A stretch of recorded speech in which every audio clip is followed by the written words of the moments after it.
Baik, saya akan menjelaskan FlowMed, sistem informasi sewa kontrakan. Di sini ada 4 entiti. Yang pertama ada penyewa, website, pemilik, dan bank. Di sini mulainya dari penyewa, lalu si penyewa membuka website dan memilih rumah kontrakan. Lanjut, apakah sudah memilih?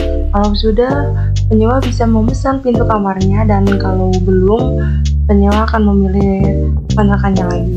Dan setelah memesan pintu kamarnya, penyewa bisa mengisi biodata penyewa. Lanjut konfirmasi penyewaan, dan mau bayar pakai apa? Bisa COD dan e-money. Kalau COD bisa langsung ke pemilik, dan kalau money tentunya langsung ke bank. Lalu akan diproses pembayarannya, dan website verifikasi pembayaran menyimpan data penyewa, lalu mengelola data sewa kontrakan dan memproses pemesanan. Dan websitenya memberikan notifikasi tanggal untuk serah terima pemesanan, dan di sini lanjut ke penyewa akan menyerahkan kunci, dan website akan mengirimkan notifikasi ke penyewa untuk serah terima pemesanan.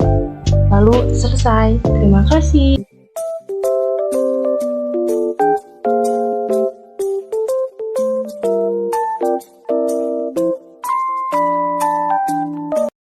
Halo, di sini saya akan menjelaskan diagram konteks sewa kontrakan. Di sini ada 4 entiti. Yang pertama ada penyewa, denda, bank, dan pemilik sewa kontrakan. Lalu penyewa ini akan pilih kontrakan, lanjut pesan kontrakan, dan input data penyewa, lanjut konfirmasi pemesanan, lalu akan menerima kunci. Di bagian denda ini akan ada peringatan telat bayar dan melanggar instruksi. Untuk bagian banknya akan pembayaran deposit dan kontrak. Di sini akan lanjut ke pemilik sewa kontrakan, dan pemilik sewa kontrakan ini akan menerima data-data penyewa dan data denda, dan menerima konfirmasi tentang pembayaran.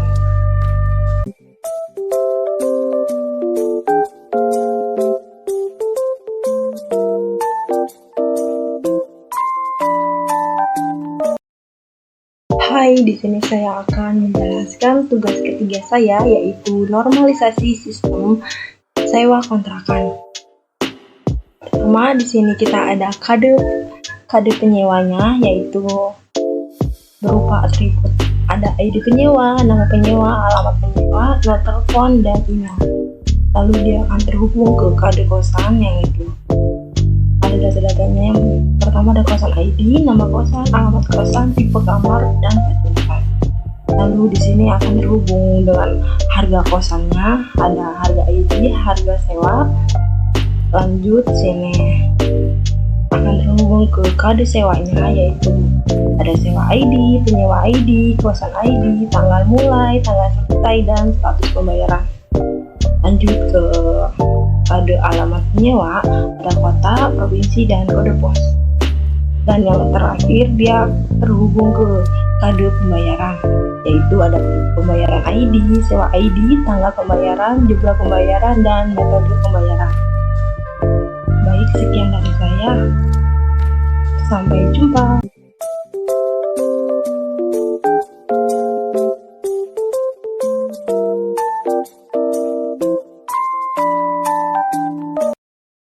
Halo, di sini saya akan menjelaskan tugas keempat saya, yaitu IRB, Sistem Informasi Sewa Kontrakan. Di sini ada 4 entiti. Yang pertama ada penyewa, sewa, kontrakan, dan pembayaran. Hubungan antara entitas penyewa dan sewa. Seorang penyewa dapat memiliki 1 atau lebih kontrak sewa.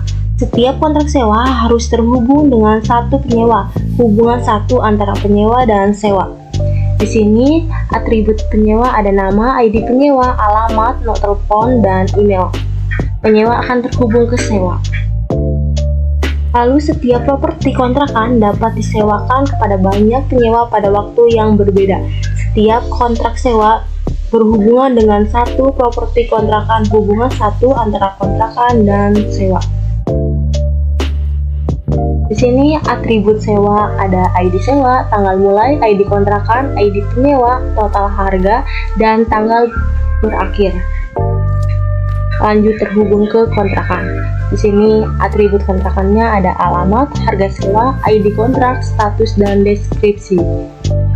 Dan kontrakan akan terhubung ke pembayaran. Setiap kontrak sewa dapat memiliki satu atau lebih pembayaran. Setiap pembayaran terkait dengan satu kontrak sewa.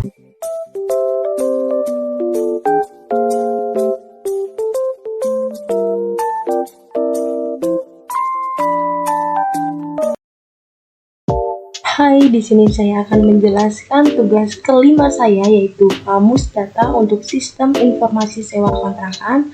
Di sini ada 4 entitas. Yang pertama ada penyewa, kontrakan, sewa, dan pembayaran. Di samping entitas ini ada atribut, tipenya, deskripsi, dan kunci. Dan entitas penyewa yaitu ada atribut tenant ID, nama, address, phone number, dan email. Tipenya ada integer, varchar 100, varchar 200, varchar 15, dan varchar 100. Deskripsinya ID unik untuk setiap penyewa, nama lengkap penyewa, alamat tempat tinggal penyewa, nomor telepon penyewa, dan alamat email. Untuk kuncinya yaitu primary key.